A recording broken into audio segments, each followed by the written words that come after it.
Ketika nak mulakan sembahyang berdiri seperti nombok sebelah dengan tetap sambil memastikan jari-jari kaki lurus menghadap kiblat. Macam ni.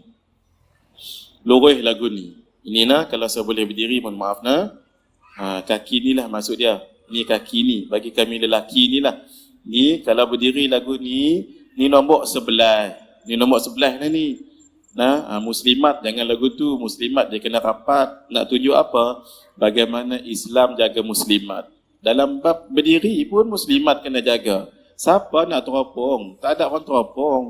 Dalam dalam telekung. Mungkin mak ajar dah umur 80 tahun. Siapa nak teropong? Tapi why it has to do with rapat? Kenapa rapat? Islam jaga kita kecuali mak ajah yang, mohon maaf ya, mungkin besar badan.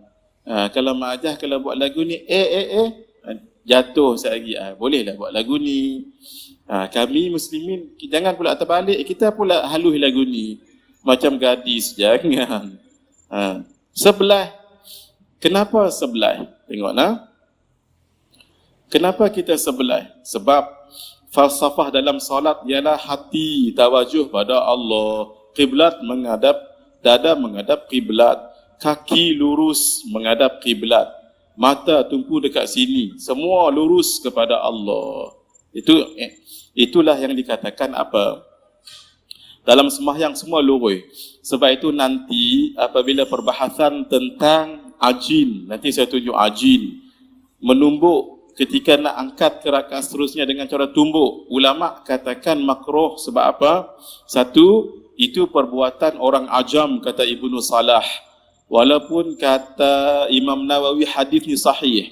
Kana sallallahu alaihi wa alihi wasallam ya'jinu ala yadayhi idza qama. Kalau ikut Ibnu Salah, hadis ni tak sahih sebab amalan ini amalan orang ajam, orang bukan Arab. Tapi kalau Al-Imam Nawawi, beliau katakan hadis ini sahih. Tapi maksudnya bukan ta'jin tumbuk lagu ni, tapi lepas lagu ni. Nanti kita tunjuk sama-sama. Lepas. Sebab bila buat macam ni, tangan lurus menghadap kiblat. Kalau tumbuk lagu ni, kat mana jari-jari kalau lepas? Menghadap kat belakang. Itu antara sebab mengapa ulama. Jadi, pastikan kaki begini, usahakan. Mohon maaf lah, dulu saya pun sembahyang macam ni juga. Kengkang ni bahasa Kedah panggil apa ni? Kengkang ke kangkang? Ni lagu ni. Ni apa nama orang panggil? Bahasa Kedah apa panggil? Tak, ni. Orang lain lah. Ni. Kaki saya ni panggil apa ni? Kaki lagu ni. Dia sepatutnya lagu ni kaki. Baru lurus. Ni kalau dilurus betul ni. Sampai ke Saudi ni, kaki ni. Sampai ke Saudi, sampai ke Kaabah. Lagu ni. Kalau lagu ni, ni lurus dia akan pergi Kok Diang. Ni. Ni pergi Jerlun. Saja. Benda, tempat yang saya ingat, yang saya sebut, dan tempat lain saya tak ingat. Ada cikgu kami dekat Jerlun. Changlun ke Jerlun? Changlun, tempat abang ngaji kan. Gurun. Di sinilah tempat gurun dalam dunia yang ada hujan. Tak ada gurun dalam dunia ni yang kena hujan. Ada satu tempat je. Dalam dunia ni, satu tempat gurun je yang banyak hujan turun. Tang mana? Kat Kedah. Tu yang hebatnya Kedah. Muslimah tak nampak lah. Muslimah ni adik ni. Ini ada perempuan. Berdiri seperti huruf V. Ketika berdiri betul adalah kurang tepat. Berdiri itu betul tapi kaki tak betul. Tapi kalau orang dah biasa macam ni, ubah sikit-sikit lah. Sehari dia tarik. Sehari kalau orang dah biasa lagu ni dia buat sebelah. Sehari dia tarik. Terasa kat sini ni. Tak apa, sekali-sekala. Bukan bermakna tak sah ni sah. Kenapa tujuan kita buat macam ni? Tujuan kita buat macam ni pasal apa? Sebab kalau kita buat lagunya sebelah, orang sebelah pun nak buat sebelah juga, dia akan rapat dekat sini. Kalau kita buat V macam ni, kawan sebelah dia akan balas V juga. Di sini kita telah membuat satu ruang. Nabi katakan, di sini aku melihat iblis seperti kambing dekat sini. Sebab kita bagi ruang. Sepatutnya kita luruskan soft sama soft dekat sini lah, sama lurus. Itu antara hikmahnya lah. Keadaan berdiri yang salah dengan kaki terbuka luas tidak menghadap kiblat. Ketika berdiri, renggangkan kedua kaki sekadar sejengkal bagi lelaki. Lagu ni. Bagi sejengkal lah. Unless, kecuali orang itu banyak sangat ruang. Kita besar sikit. Katalah di sini orang sebelah saya. Ruang besar sangat. Saya besarkan sikit tak apa. Walaupun tadi sejengkal kan. Kawan tu pula biarlah besar. Jangan kita seorang je nanti semakin besar lagu ni. Ini bukan saja kambing, orang boleh lalu kat sini. Maaf saya ni sikit. Bukan menangis ni tak. Ada sesemua sikit lah. Gerakan dalam solat, dalam hidup ni, kalau kita lengkap 360 pusingan tu kira kemas. Dalam sembahyang kita dah ada benda ni sebenarnya. Berdiri 180, rokok 90, 2 kali sujud tu 445 darjah darab dengan 2. Semua sekali berapa? 360. Lengkaplah sebenarnya lah. Orang akan dapat ketenangan, lengkap dalam hidup ni, dalam solat. Tapi dia kena carilah. Kena cari. Saya sebenarnya mengajak ni, ini baru hakikat zahir ni, bukan batin lagi ni. Batin lain lagi. Yang kita cerita ni zahir, baru zahir. Belum lagi batin. Mata hendaklah melihat ke tempat sujud, sunat hay'ah. Ini kalau kita solat dekat Taman Intan.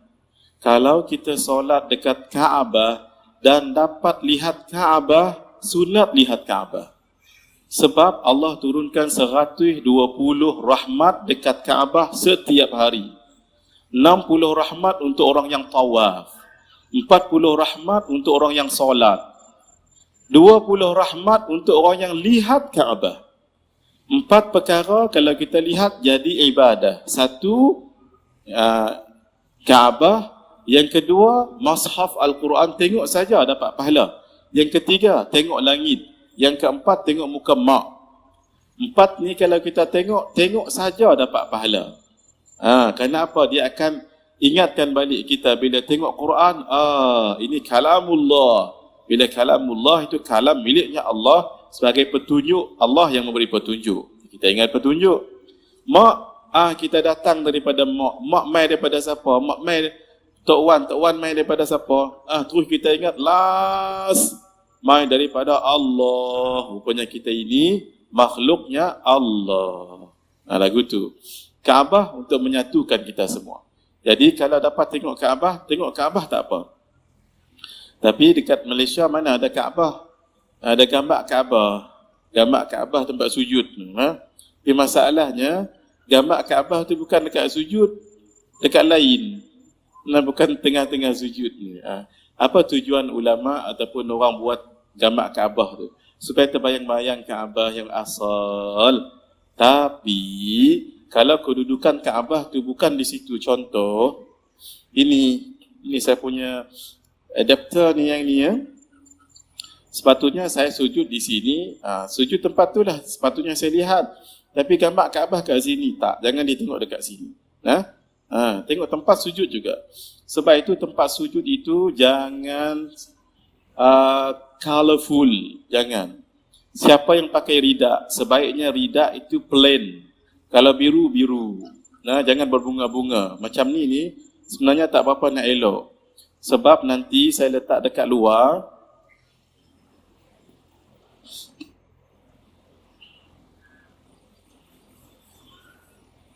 Bila saya buat macam ni, tu ada bunga-bunga tu. Bunga-bunga, nampak bunga-bunga.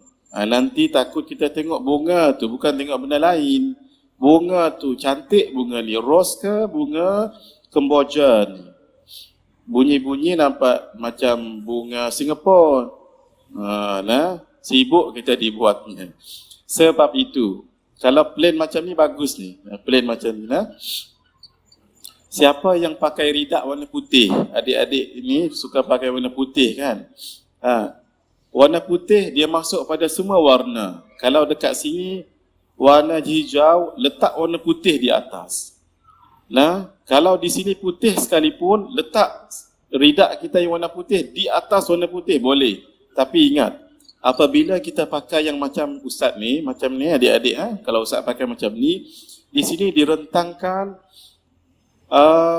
kain, selalunya hari Jumaat ya, warna putih. Jangan letak ni di atas kain putih, jangan.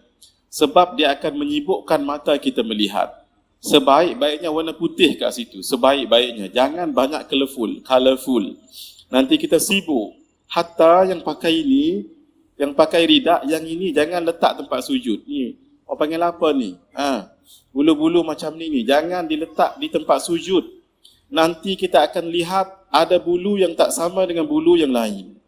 Siapa yang tarik ni? Ni mesti Hazim tarik ni. Sebab tadi saya letak tempat dia, dah berkelahi lagi nanti. Ini untuk orang awam macam saya ni, sebab kita masih lagi lihat yang zahir. Kalau orang yang batin tak lihatlah benda tu. Jadi mata naklah lihat ke tempat sujud. Itu salah satu cara untuk kita khusyuk.